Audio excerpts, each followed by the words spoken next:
Hey, Marty James here, on my way to my first Project Healing Waters fly fishing outing in over a year. I'm kind of excited about it. We've got, I think, 3 new people who are going to show up that have never cast a fly rod before, so we're going to get them, swinging that fly rod, and hopefully they can feel that tug of that fish before the day's over.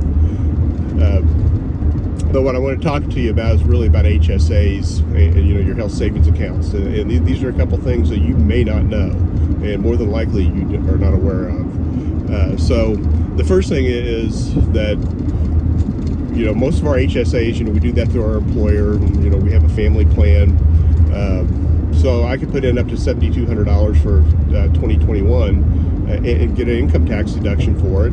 And then when I reimburse myself for medical expenses, that comes out and it's not a taxable distribution. So it's really a really cool tool that's in the code. It's one of the best things in there.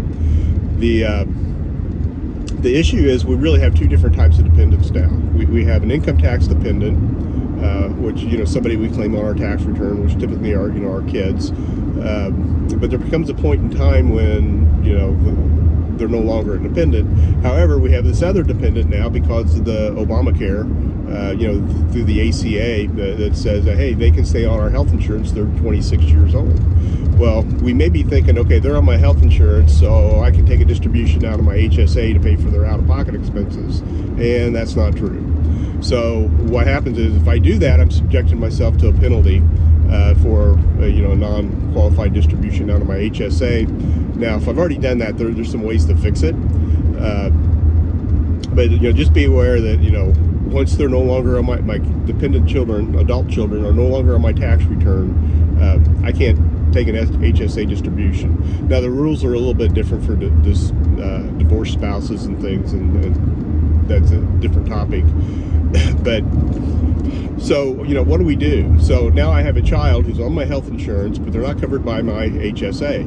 Well, good news is that child can also have an HSA, and this is a great thing for grandparents and parents to be able to help our adult children jumpstart their HSAs, for retirement health care costs. So because my adult child, who's not an income tax dependent, is now just on my health insurance, they can actually fund this HSA. So, and it's not the $3,600 for the single person. They're covered by a family plan, so they could put $7,200 into this plan, and they can do it each year up until they're 26. And so what we would do is, they obviously maybe they don't have the money to do it. So what we do is we fund these things, and only about 10% of HSAs are actually invested. Most of them are just held in cash accounts. But this is a situation where we want our kids to actually set these things up and invest them like a retirement account. Now, what they're also going to do is they're going to hang on to all their out-of-pocket medical receipts and costs that they have over the years, because 10 years from now, 15 years from now, they can reach into that HSA and reimburse themselves for those medical expenses that they have never reimbursed themselves for since the HSA was set up. So this is just like a really cool tool to actually help them, fund that retirement health savings account, is what I'm calling it, and use this money, 40, 50 years later. Just a really, really good tool, and this is a really, really cool idea. So Morningstar actually does an annual report on HSA accounts. Kind of tells you which ones have some of the best investment options and how to set that up. So I would encourage you to take a look at that report.